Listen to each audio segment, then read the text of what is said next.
আসসালামু আলাইকুম everyone, welcome back to my channel. এই গরমে একটু স্বস্তি পেতে আইসক্রিমের একটি রেসিপি শেয়ার করব আপনাদের সাথে, তাও আবার একটি ইনগ্রিডিয়েন্টস দিয়ে বিনা ঝামেলায় খুব কম সময়ে আইসক্রিমটি তৈরি করা যায়। তো চলুন শুরু করা যাক রেসিপিতে। এজন্য আমি ট্রপিক্যাল ব্র্যান্ডের হুইপিং ক্রিম নিয়েছি। এই মেজারমেন্ট কাপটি হাফ কাপের, তাই আমি দুইবারই নিয়েছি 1 কাপ। এই ক্রিমটিতে যথেষ্ট পরিমাণ মিষ্টি থাকে, তাই আলাদাভাবে পাউডার সুগার বা কনডেন্স মিল্ক ইউজ করতে হয় না। কেউ যদি মিষ্টি বেশি খেতে চান তাহলে পাউডার সুগার বা কনডেন্স মিল্ক ইউজ করবেন। আর এতে আলাদাভাবে ভ্যানিলা এসেন্সও দেওয়ার প্রয়োজন হয় না, কারণ এটাতে একটা স্ট্রং ফ্লেভারের ভ্যানিলা এসেন্সের স্মেল পাওয়া যায়। তো আমি এই ক্রিমটাকে বাটিতে নিয়ে লো স্পিডে বিট করব 5 মিনিট ইলেকট্রিক বিটারের সাহায্যে। যখন এরকম সফট পিকে চলে আসবে তখন হাই স্পিডে বিট করব আরও 5 মিনিট। এখানে আমি ভ্যানিলা এসেন্স দিয়েছি হাফ টিস্পুন।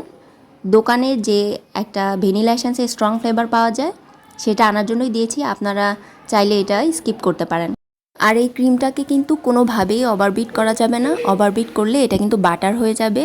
তো আমি এটাকে আরও 1 মিনিট বিট করে নেব। বিট করার পর এরকম ফোমি টাইপের হলে কিন্তু আইসক্রিমটা খুবই ভালো হয়, খুবই সফট এবং ক্রিমি হয়। তো এখন এই আইসক্রিমের ব্যাটারটা একটা এয়ারটাইট বক্সে নিয়ে নিব। পুরো ব্যাটারটা নিয়ে উপর থেকে সমানভাবে স্প্রেড করে দিব। তারপর মুখের ঢাকনাটা লাগিয়ে দিব। আপনারা এখানে পলিব্যাগও দিয়ে দিতে পারেন যাতে উপরে আইস না জমে যায়। তো আমি ডিপ ফ্রিজে রেখে দেব 4 থেকে 5 ঘন্টার জন্য। ফিরে এলাম 4 থেকে 5 ঘন্টা পর।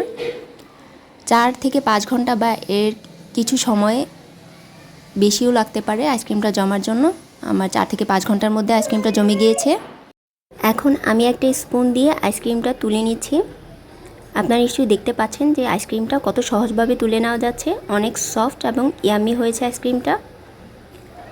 আমি অনেক ব্র্যান্ডের হুইপিং ক্রিম ইউজ করেছি, তবে এই ব্র্যান্ডের হুইপিং ক্রিম দিয়ে আইসক্রিম বানালে দুধ, condensed milk, cornflour, vanilla essence এর কিছুই প্রয়োজন হয় না। শুধুমাত্র একটি ইনগ্রেডিয়েন্টস দিয়ে এই আইসক্রিমটি বানানো যায়। আপনারা চাইলে উপর থেকে ক্যাশু নাট বা চকলেট সিরাপ দিয়ে দিতে পারেন। এতে খেতে ভালো লাগবে এবং দেখতে তো ভালো লাগবে নিশ্চয়ই। আমি মনে করি এই তীব্র গরমে চুলার কাছে দাঁড়িয়ে দুধ জাল করার, ঘন করার ঝামেলা ছাড়াই আপনারা এই আইসক্রিমটি বানিয়ে নিতে পারেন। আশা করছি বাড়ির সবার কাছে ভালো লাগবে। মাত্র 1 কাপ ক্রিম দিয়ে কিন্তু 1 লিটার আইসক্রিম হয়ে যায়। খুবই কম খরচে এই আইসক্রিমটি বানিয়ে খান আর গরমকে জয় করুন। আর এর সাথে সাথে আমার চ্যানেলটি like, comment, share and subscribe করে যান। আজ এই পর্যন্তই। আবারও হাজির হব নতুন কোনো রেসিপি নিয়ে। সে পর্যন্ত সবাই ভালো থাকবেন। আল্লাহ হাফিজ।